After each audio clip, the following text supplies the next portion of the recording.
Hey guys, John from Heroes World here, and I'm just going to show you how to change the buttons on your Injustice battle stick. So reason for this is maybe you've kind of gotten used to the game and you've beaten the crap out of some of your buttons and you want to change them. Maybe they're not as responsive, or you just want some of your own style. So it's pretty easy, so I'm just going to go over it now. So first thing you want to do, you open the back of your stick. I've already done it here, but there's 6 screws. Unscrew those. Alright, and your buttons here. So they're connected here. They're called quick disconnects, so you don't have to solder or anything like that. So you just basically you're going to pull them off. I've already done some button changes here, so I'm just going to do it on one of the regular ones. So you want to grab it, if you can, by the metal part, not by the wire, like not way up here, and just pull.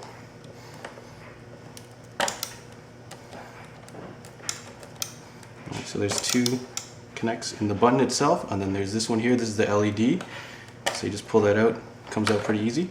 And on the sides of the buttons, you're going to see 2 clips. So I'll show you on the button here. Little clips here. So if you can get your fingers in there, you can kind of squeeze them together, push it out. If your fingers can't fit, use a flathead screwdriver. I like to push it in a little bit, push down, do one side, push down to the other side. You do want to be a little bit careful. This joystick in particular is on the plexi. So the buttons are actually mounted on the plexi. Things like the TE stick has actually got a metal plate. So you can go nuts on that, but this one you want to make sure you don't crack that plexi. So the button's out. So next thing you want to do, you probably want to do this before you start. Go to focus attack, get some Sanwa. What you want is a 30mm. It doesn't have to be clear, any color you want. Or you can get the Seimitsu 30mm. Difference is Seimitsu is a little crispier, almost to describe it, like a nice clean press. Sanwa is more known for their smooth execution. And then there is a third option, which is simply getting the Sanwa micro switch. So if you're on a budget, you might want to consider this. I'll show you how to put that into the stock button. So your Seimitsu button here, all you're going to do is kind of very carefully press it in through the top. Clicks right in. The Seimitsu is a screw, so you're just going to unscrew it, drop it in there, reach down in there, screw it in, make sure you give it a good tighten. So now that the button's in there, you can take the quick disconnects, just reconnect them, listen carefully, and then make sure this plastic sleeve is back over there. Same thing with the other side, and then you want to do it for the rest of your buttons. I do recommend doing it one button at a time. Unfortunately, these wires are not color coded, so it's going to be a little difficult unless you're going to label it with tape or something like that.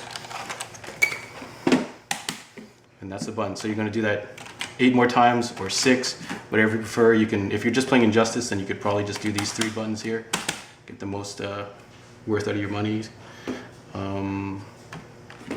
Yeah, and then what else you can do? So the micro switch is the other alternative. If you're really strapped and you really like the LED function, because right here, as you see, I did not reconnect the LED because I cannot. So you're going to lose your LED function. So if you must have your LED function, then you probably want to keep your stock buttons and change the micro switch. So what I do is I use a pen, put it in here, pop that, put it in the other side. Oh. So that pops out.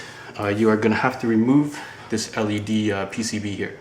So this is a little tricky because you do not want to crack that PCB, otherwise you're left with a dead PCB. So what I do is I usually take a flathead screwdriver.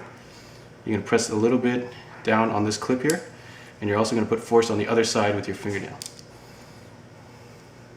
And then you can also push up towards outside the button. And you can see it there, it pops up. Same thing on the other side. There it goes. And that is the LED PCB. Alright, this is the micro switch in here. There's 2 clips on the side, press it together, push it out.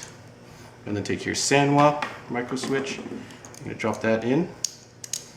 If you mix up your micro switches, the Sanwa is straight gold prongs. The stock is on a diagonal, these silver prongs. And then you're going to pop your LED PCB back in.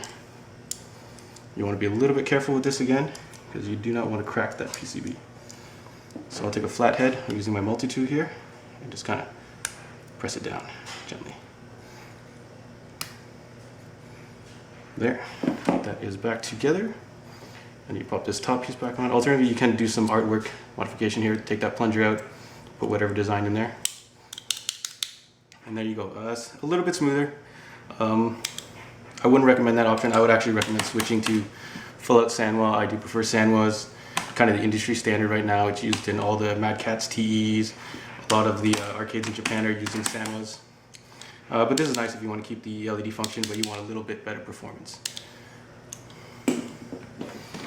I did also modify this square gate. At one point I put in a full JLF square gate and I put in the micro switches, but I was getting issues with the jumping up to the left, so I took it back out and did that. You can do the spring mod, which is you can just put a little pressure on this metal clip here, pop that out, and then you can take this off and put a clip on, a new spring on, or you can double up on the spring. What I have here is a regular JLF spring with a Seimitsu LS33 spring coiled in there. Gives the joystick a little bit more of a stiffer feel.